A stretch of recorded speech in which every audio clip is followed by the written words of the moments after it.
Holiday. Have you ever wondered about the Great Wall of China? This colossal structure, stretching over thousands of miles, isn't just one long wall, but a massive network of fortifications. It's a symbol of China's strength and history.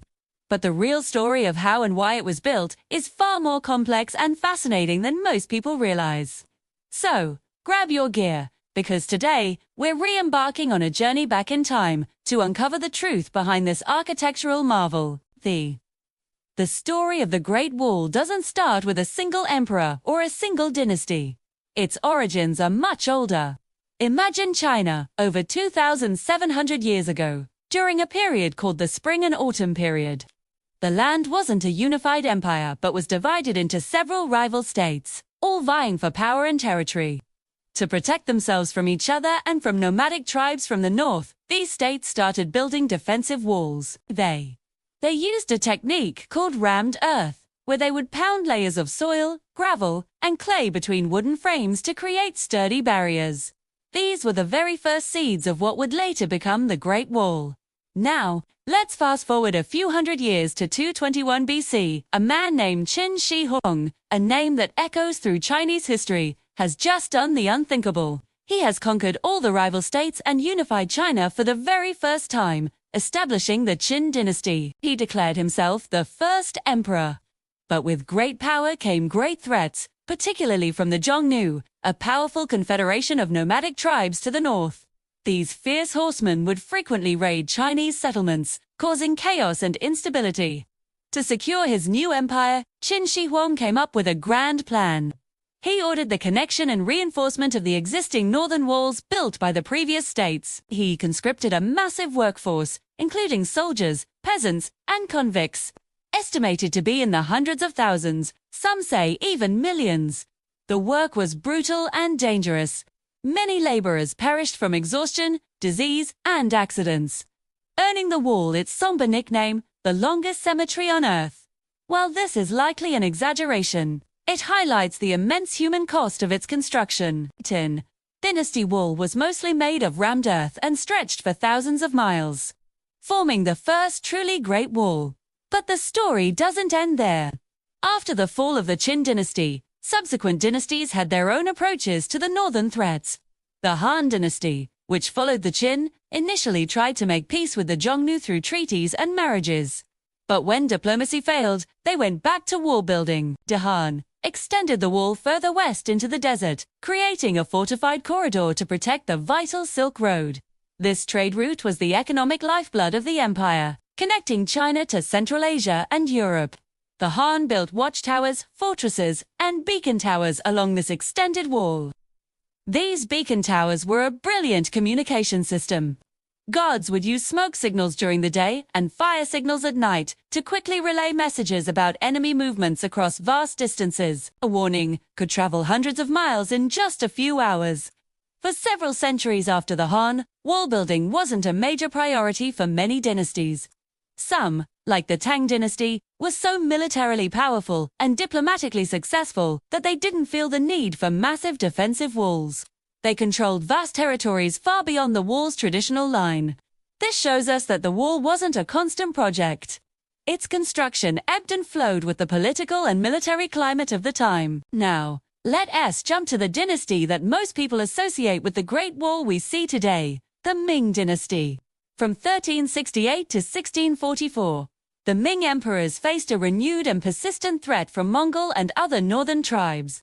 After a devastating military defeat in the mid-15th century, where the emperor himself was captured, the Ming leaders adopted a largely defensive strategy.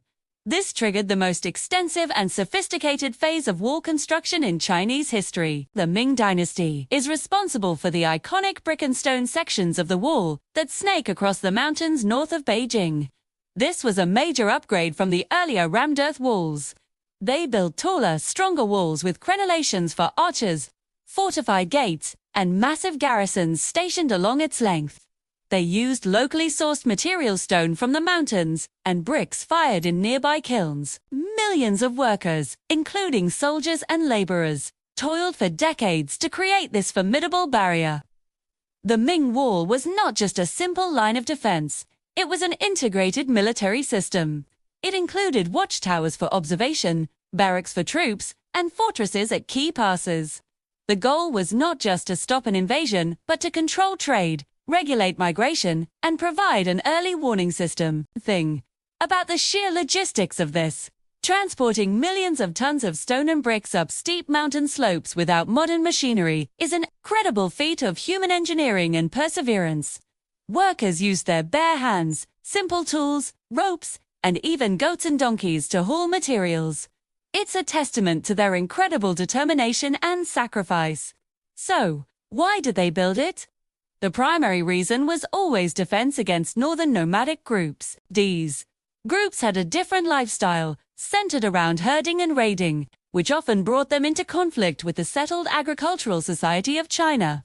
The wall was a physical and psychological barrier, a clear demarcation between the civilized world of China and the barbarian lands to the north, at least from the Chinese perspective. But it was more than just a military wall.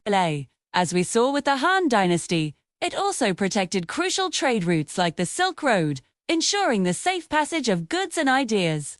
It also functioned as a form of border control, allowing the government to manage who entered and left the empire. It was a tool for projecting imperial power and defining the boundaries of Chinese civilization. So, did it actually work? The answer is complicated. The wall was never a perfect, impenetrable barrier. Nomadic armies sometimes found ways to go around it or bribe guards to open the gates. In fact, the Ming dynasty ultimately fell, not because the wall was breached in a major battle, but due to internal rebellion and the betrayal of a general who let the Manchu forces through a key pass. However, to say it was a failure would be wrong. For centuries, the wall served its purpose, but made large-scale invasions by cavalry forces much more difficult. It funneled attackers towards heavily defended passes, giving Chinese armies a strategic advantage. It provided an invaluable early warning system and acted as a powerful deterrent. It was an essential part of China's defensive strategy for a very, very long time. Today, the Great Wall of China stands as a powerful symbol of the nation's history, ingenuity, and resilience. It reminds us of the conflicts and cultures that shaped it, and the immense human effort that went into its creation. It's not just one wall, but many walls, built over many centuries, for many reasons. It's a story written in earth, stone, and the memories of countless generations.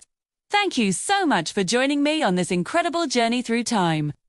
If you found this story as fascinating as I do, make sure to hit that like button, subscribe to the channel, and ring the notification bell so you don't miss our next adventure into history.